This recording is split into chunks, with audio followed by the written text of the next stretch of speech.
یہ علی وزیر کا جو معاملہ ہے، اتنی تاخیر سے ان کو رہا کیا گیا، ان کی کتنے مقدموں میں بیل ہو گئی، پہلے نئے مقدمے بنا لیے گئے، بس بند رکھنے کا جو تھا ایک سلسلہ تھا. تو کچھ اس کے اوپر ہمیں بتائیے کہ بالآخر یہ رہائی کیا انڈیکیٹ کرتی ہے؟ سگنل ہے کہ بالآخر معاملہ ٹھنڈا ہو گیا ہے؟ میرے خیال میں بالکل ایک سگنل تو ہے، لیکن افسوس ہے کہ یہ سگنل بہت دیر سے آیا ہے، کیونکہ اپریل میں تحریک عدم اعتماد کے نتیجے میں ظاہر ہے کہ حکومت کی تبدیلی ہوئی تھی، اور اس کو بھی چلے مان لیں پھر، کیونکہ آرمی جو قیادت تھی وہ تو وہی تھی، جنرل باجوہ موجود تھے، اور اس کے بعد پھر جب آرمی چیف کی تعیناتی ہوئی تو اس کے بعد توقع تھی کہ شاید یہ جو اپروچ ہے یہ تبدیل ہو جائے گی، لیکن اس کو بھی شاید آتے آتے اتنا ٹائم لگ گیا. لیکن میرے خیال میں ڈیفینیٹلی ایک سگنلنگ ہے، کیونکہ کچھ عرصہ پہلے ہی میری کچھ ذمہ داران سے بات ہو رہی تھی، اور میں یہی ایک چیز جاننے کی کوشش کر رہا تھا کہ بہت سی ایسی پالیسیز جو جنرل باجوہ اور جو ہائیبرڈ جو رژیم تھا اس دور میں جاری نہیں، تو شاید تاثر یہ مل رہا تھا کہ ایون کہ نئی فوجی قیادت آنے کے بعد بھی اس طرح کی پالیسیز جاری ہیں. لیکن مجھے کسی ایک اعتماد ذرائع نے ضرور کہا کہ تھوڑا سا انتظار کریں، چیزوں میں تبدیلی آئے گی. ایسا نہیں ہے کہ جو جنرل باجوہ کا جو سو کالڈ ڈاکٹرن ہے یا جو ہائیبرڈ رژیم جس طرح کی پالیسیز فالو کر رہے تھے، اس میں آپ دیکھیں گے کہ گریجولی تبدیلیاں آئیں گی. تو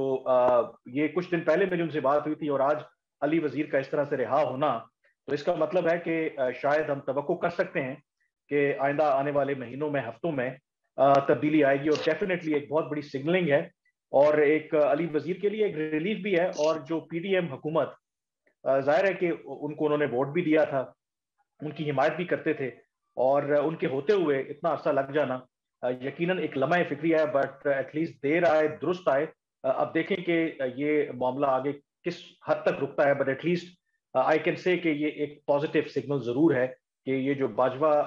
دور میں جس طرح کی پالیسیز فالو ہو رہی تھی اس میں تھوڑی سی ایک تبدیلی ضرور آئی ہے. جی تبدیلی آئی ہے. نون لیگ کا تو یہ کہنا ہے نا، وہ کہنا ہے کہ جی ہماری تو گورنمنٹ کا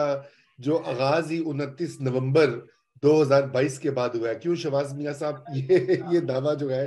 آپ نے سونی کامران صاحب کی بات، اور تھوڑا آپ بھی کامنٹ کریں اس کے اوپر، علی وزیر کے معاملے کے اوپر، اور پھر لیٹس.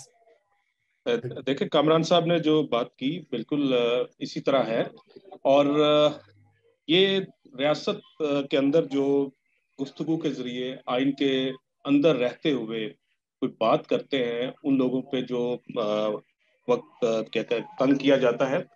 تو ایک طرف تو یہ پالیسی دیکھی ہم نے، اور دوسری طرف ہم یہ بھی دیکھتے ہیں کہ کالعدم تنظیمیں اور ٹی ٹی پی جیسے جو ایلیمنٹس ہیں وہ پھر سر اٹھاتے ہیں، اور وہ کس طرح واپس آتے ہیں، ان کو کون فیسیلیٹیٹ کرتا ہے، ان کے ساتھ کس نے مذاکرات کیے، کیا وہ پارلیمنٹ کے اندر کوئی ڈسکس ہوئے یا نہیں، کوئی اس کی ذمہ داری لینے کو تیار نہیں ہے. لیکن علی وزیر جیسے جو لوگ آئین اور قانون پہ بلیو کرتے ہیں اور منتخب نمائندے ہیں، پارلیمنٹ کا حصہ ہیں، اور اس سسٹم کے تحت ہی وہ اپنی بات آگے کرنا چاہتے ہیں، ان کے ہاتھ میں بندوق نہیں ہے، وہ نہیں سوچ رہے. لیکن ان کے اوپر جو اس طرح جو میں سمجھتا ہوں کہ جو پالیسیز ہیں وہ انہی کا خمیازہ آج ہم بھگت رہے ہیں، اور یہ بہت تاخیر ہوئی ان کے ساتھ، بہت زیادتی ہوئی، اور ایک لمبی انہوں نے جیل کاٹی. اور اس کے بارے میں یہ بھی جب فواد چودھری جیل میں گئے تو جب ان کے بارے میں کہا گیا کہ غداری کا مقدمہ ان پہ بھی غلط بنایا جا رہا ہے، جو جتنا قصور ہو اتنا ہی دفعات لگنی چاہیے، تو لیکن کہا کہ وہ پنجاب کے اندر ہیں اور ایک بڑا فیملی بیک گراؤنڈ رکھتے ہیں، اس وجہ سے وہ آپ نے دیکھا کہ عدالتیں رات گئے تک کھلتی رہیں ان کے لیے، اور وہ بالآخر چند دنوں میں ہی باہر آ گئے. لیکن یہ سہولت علی وزیر کو دستیاب نہیں تھی. یہ ریاست کا المیہ ہے ہماری، یہ بدقسمتی ہے کہ ہم بہت چھوٹے چھوٹے ایشوز جو ہیں ان کو بجائے کہ ٹیکل کریں، ہمارے ریاستی ادارے، ہمارا پارلیمنٹ مل کے ان کو کسی طرف لگائے، ان کے جو معاملات مسائل ہیں ان کو حل کرے، نہ کہ ہم ان کو مزید بڑا کرتے ہیں. اور یہی ہم دیکھ رہے ہیں جو پی ٹی ایم کے ساتھ بھی ہوا. اور جب خان صاحب کے تو کہتے تھے کہ یہ میری سوچ اور پی ٹی ایم کی سوچ تو ایک ہے، لیکن وہی پی ٹی ایم کے لوگ جو ہیں خان صاحب کے دور حکومت میں جیلوں میں گئے، اور خان صاحب کیا اس وقت مجبور تھے؟ یقینی طور پہ اب تو وہ سارا جنرل باجوہ پہ ساری چیزیں ڈال رہے ہیں. وہ مجبور نہیں، وہ پنچنگ بیگ تھے. سنا نہیں آپ نے ان کا جی بیان؟ بالکل. تو وہ ساری چیزیں کھل کے سامنے آ گئی کہ اسد جو طاقت کا مرکز ہے پاکستان کے اندر وہ کون ہے، اور جو ایک طرح کا دوسری نظام پاکستان کے اندر ابھی تک جو کلونیل سسٹم ہے وہ چل رہا ہے کہ طاقت کا مرکز کوئی اور ہے اور فرنٹ پہ جو حکمرانی کر رہے ہیں وہ کوئی اور لوگ ہیں. تو بہرحال اتنا ہی کمنٹ کیا جا سکتا ہے کہ ان کے جو 2 سے 2.5 سال ہیں وہ تو ان کو واپس نہیں لوٹائے جا سکتے. اوکے اوکے اوکے بالکل بالکل. جی سولنگی صاحب آپ کا کامنٹ. دیکھیں ایک ہی ریاست کے اندر ملک کے مختلف حصوں اور اکائیوں کے افراد کو کسی ایک خاص جرم یا کسی تعزیر کے تحت مختلف طریقے سے ان سے سلوک کرنا ریاست کی نفی ہے. یہ نہیں ہو سکتا کہ جو بات علی وزیر کرے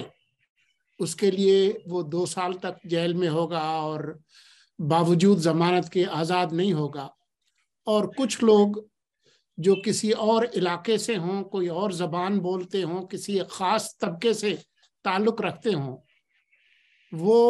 وہی بات کریں یا اس سے زیادہ سنگین بات کریں تو ان کو آپ کسی طرح کی رعایت دے دیں. یہ سوال سیکورٹی اسٹیبلشمنٹ کے لیے بھی ہے، یہ سوال عدلیہ کے لیے بھی ہے، یہ سول سوسائٹی کے لیے بھی ہے، پارلیمان کے لیے ہے. تو میں سمجھتا ہوں کہ اس طرح کا جو رویہ ہے وہ چل نہیں سکتا زیادہ دیر تک. یہ چلا ہے اس دور میں جس کا ذکر کیا کامران یوسف نے، جو ہائیبرڈ دور تھا، لیکن ہائیبرڈ دور نے پاکستان، اس کی جمہوریت، اس کی معیشت، اس کی سیاست کے ساتھ جو کچھ کیا ہے وہ آپ کو پتا ہے کہ ہم آج بند گلی میں کھڑے ہیں پورے 23 کروڑ لوگ. بالکل سولنگی صاحب آپ نے صحیح کہا ہے، لیکن میرے خیال سے یہاں پر جو ہے ہائیبرڈ دور بالکل وہ تو خیر ابھی کہنے کو تو ختم ہوا ہے، پتہ نہیں ختم ہوا ہے کہ نہیں ہوا، وہ تو وقت ہی بتائے گا. لیکن بات یہ کہ یہ جو باجوہ ڈاکٹرن تھا نا، مجھے یاد ہے کہ جب میں ڈیلی ٹائمز کا ایڈیٹر تھا تو ہم نے باجوہ ڈاکٹرن، باجوہ صاحب نے ایک بریفنگ بلائی تھی